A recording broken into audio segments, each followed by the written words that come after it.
नमस्कार दोस्तों, स्वागत आप सभी के एक बार फिर से देश दुनिया की मुख्य 10 बड़ी खबरों में। सबसे पहली बड़ी खबर में आपको बताएंगे कि उत्तराखंड के हल्द्वानी में मुसलमानों के घरों पर बुलेट चलाए जाने के विरोध में उतरे असदुद्दीन ओवैसी। बोले हल्द्वानी में मुसलमानों को किया जा रहा है बेघर, किसी भी कीमत पर नहीं चलने देंगे घरों पर बुलेट। वहीं दूसरी बड़ी खबर में बताएंगे दोस्तों कि चीन में सड़कों पर जलाई जा रही हैं लाशें, कोरोना ने मचाया हाहाकार, कब्रिस्तान में जगह तक नहीं।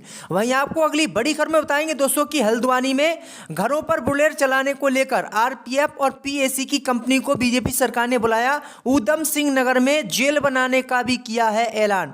वहीं आपको बताएंगे दोस्तों कि हल्द्वानी में मुसलमानों के समर्थन में उतरी मायावती, कहा मुसलमानों को नहीं किया जाना चाहिए बेघर, ये होगा उनके साथ अन्याय।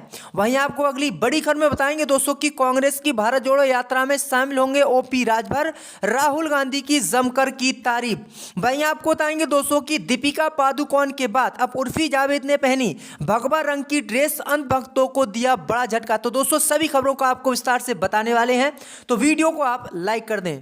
इसी बीच पर तो दोस्तों अगली खबर की ओर, तो हल्द्वानी में मुसलमानों के घरों पर बुलेट चलाए जाने के विरोध में उतरे ओवैसी। बोले हल्द्वानी में बीजेपी द्वारा मुसलमानों को किया जा रहा है बेघर। जय दोस्तों आपको बता दें कि उत्तराखंड के हल्द्वानी में रेलवे स्टेशन की जमीन पर बने मुसलमानों के मकानों पर बुलेट चलाने की कार्रवाई के विरोध में असदुद्दीन ओवैसी उतर आए हैं। असदुद्दीन ओवैसी ने अतिक्रमण हटाओ अभियान के खिलाफ जोरदार हमला भाजपा पर बोला है। उनके निशाने पर भारतीय जनता पार्टी और धामी सरकार रही। एआईएमआईएम के प्रमुख ओवैसी ने बीजेपी पर निशाना साधा और सोशल मीडिया पर लिखा कि भाजपा ही कहते हैं कि भारत अल्पसंख्यकों के लिए स्वर्ग है। ओवैसी ने हमला करते हुए कहा है कि सरकार में जैन समाज के पूजा स्थलों को निशाना बनाएगा।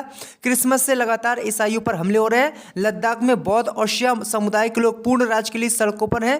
यूपी में सिख युवक पर हमला किया गया। हजारों मुसलमान असम में बेघर कर दिए गए और अब हल्द्वानी में मुसलमानों को बेघर किया जा रहा है। असदुद्दीन ओवैसी ने कहा है कि बीजेपी अगर मुसलमानों के घरों पर बुलेट चलाएगी तो मैं इसका विरोध करूंगा और अनशन पर बैठूंगा। तो ये बड़ी अपडेट आई दोस्तों की भाजपा के विरोध में ओवैसी एक बार फिर से उतर आए हैं। इसी बीच पर तो दोस्तों अगली खबर की ओर, तो चीन में सड़कों पर जलाई जा रही हैं लाशें, कोरोना ने मचाया हाहाकार, कब्रिस्तान में जगह तक नहीं।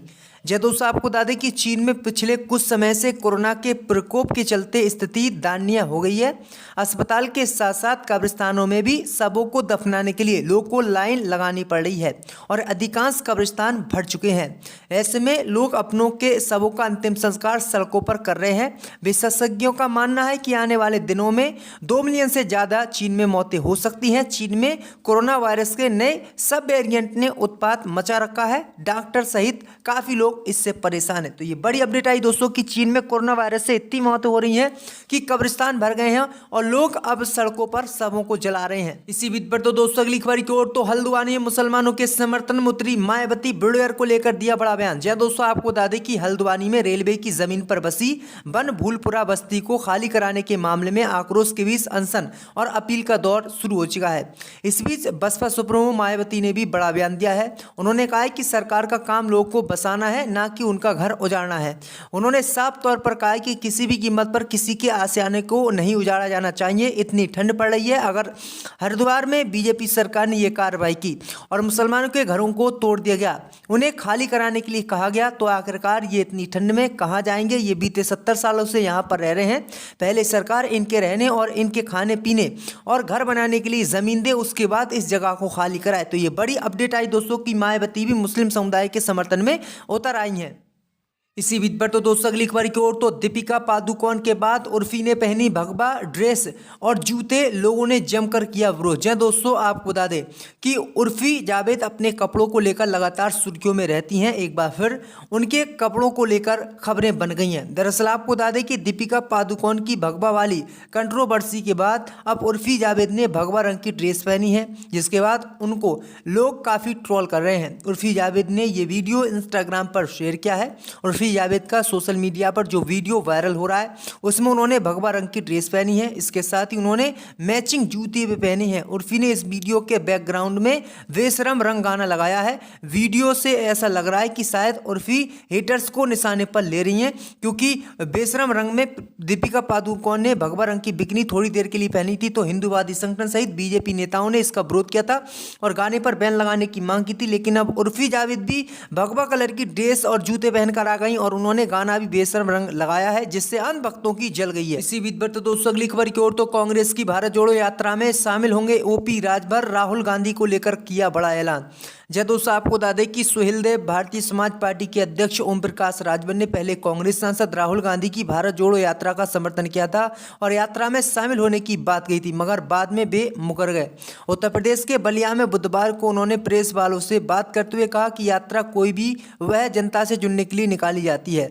राजभर ने कहा कि राहुल गांधी जी बहुत समय से मेहनत कर रहे हैं, उनको लोगों का स्नेह, प्यार और समर्थन मिल रहा है, उनकी यात्रा सफल है।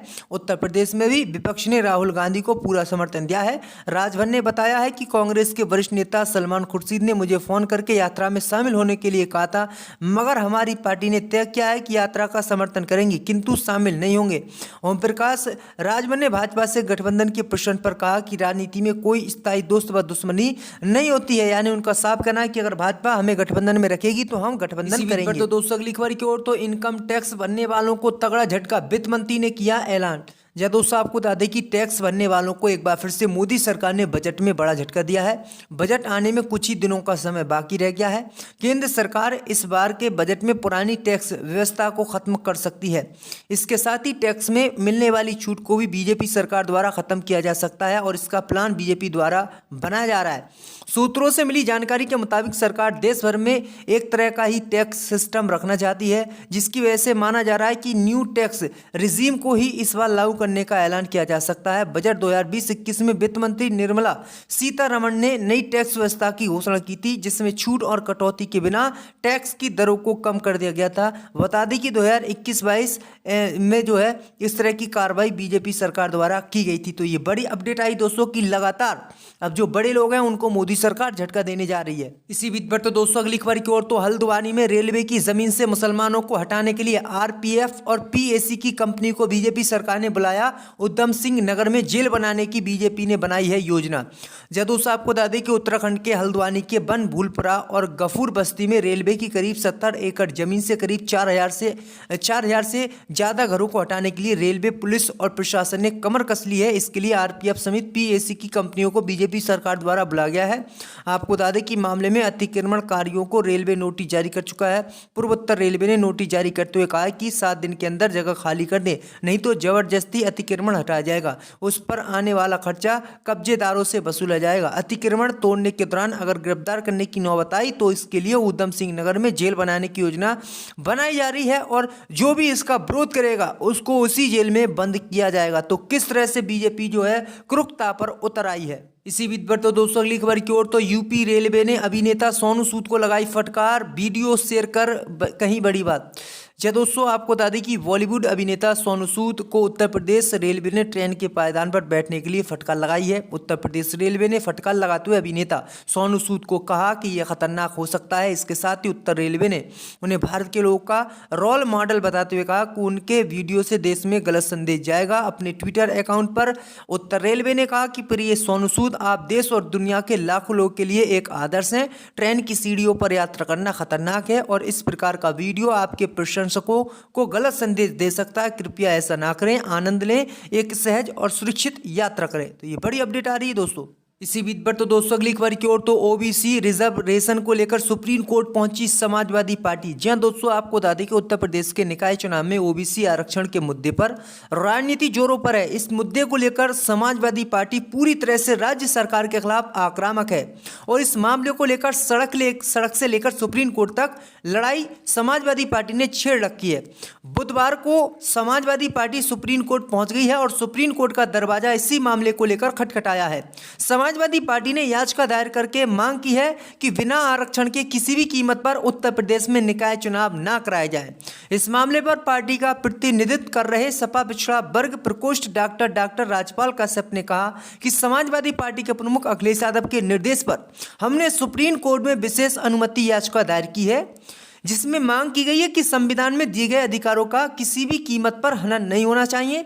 संविधान का हवाला देते हुए अपील की गई है कि ओबीसी आरक्षण का पालन किया बिना किसी भी सूरत में निकाय चुनाव ना कराए जाएं, क्योंकि इससे पिछड़े वर्ग के लोग के हितों की अनदेखी होगी। तो ये बड़ी अपडेट आ रही दोस्तों कि समाजवादी पार्टी बीजेपी के हाथ धोकर पीछे पड़ गई है।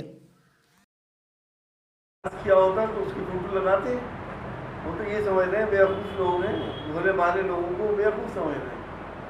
उन्होंने ये फोटो लगवा दिया, हो सकता कल को ताजमहल का लगवा दें कि उत्तर प्रदेश की सरकार ने बनाया है, इनका क्या भरोसा।